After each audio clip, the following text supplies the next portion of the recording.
ఈరోజు అనంతపురం అర్బన్ నియోజకవర్గంలో 28వ డివిజన్లో అశోక్ నగర్లో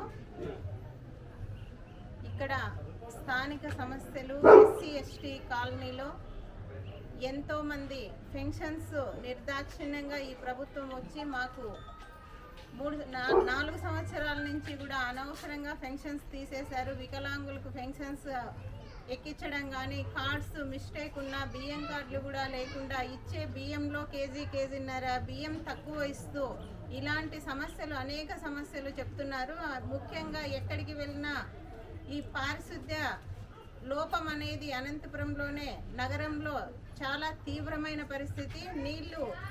నీళ్లు తాగడానికి మంచినీళ్లు సప్లై చేయలేని ప్రభుత్వం మనకు ఇక్కడ కనిపిస్తోంది. 20 రోజులుగా ఏదో ఒక సాకు చెప్పి మోటార్లు కాలిపోయినాయని, పైపులు పోయినాయని ఇలాంటి సాకులు చెప్తున్నారు. కానీ వాళ్ళ నీటి సమస్య ఎలా తీరుద్దామనే ఆలోచనలో ప్రభుత్వం లేకపోవడము మన దురదృష్టంగా కూడా చెప్పచ్చు. అధికారులు కానీ కార్పొరేటర్లు కానీ వీళ్ళంతా స్థానిక సమస్యలు తీర్చాలి కానీ ట్యాంకర్లతో కానీ ఏ విధంగానైనా వీళ్ళకు వాటర్ అందించే ఏర్పాట్లు చేయాలి. కానీ ఈ విధంగా ప్రజలను ఇబ్బంది పెట్టి అధికారంలోకి వచ్చాక ఇలా వేదనకు గురి చేయడం సబబు కాదు.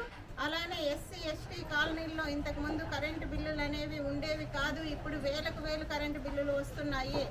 మీరంతా ఒక కాలనీలో ఉంటే ఆ కాలనీలో అయితేనే మీకు ఫ్రీగా ఉంటుంది. ఇక్కడ ఎక్కడుంటే అక్కడ ఎస్సీ ఎస్టీలకు ఫ్రీ కరెంటు ఇవ్వమని కూడా ఇప్పుడు ప్రతి ఒక్కరికి బిల్లులు వస్తున్నాయి. మేము కట్టలేని పరిస్థితుల్లో ఉన్నాము. ఇలా ఎస్సీ ఎస్టీ అని చెప్పుకుంటున్న ఈ జగన్మోహన్ రెడ్డి ఇలాంటి చర్యలు వాళ్ళపై తీసుకుంటున్నారు.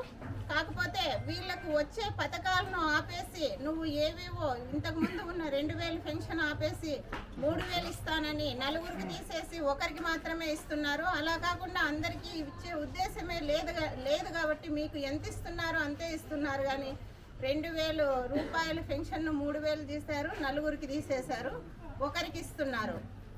ఇలా మోసపూరిత పరిపాలన ఆపేసి జగన్మోహన్ రెడ్డి గారు ఇంటికి బయలుదేరడానికి సిద్ధంగా ఉండాలి. మీకు ఇప్పుడు వచ్చే ఎలక్షన్లలో ఈ ఎస్సీ ఎస్టీలే ఈ ప్రజలే మీకు బుద్ధి చెప్తారని కూడా మేము జనసేన పార్టీ తరఫున తెలియజేస్తున్నాం.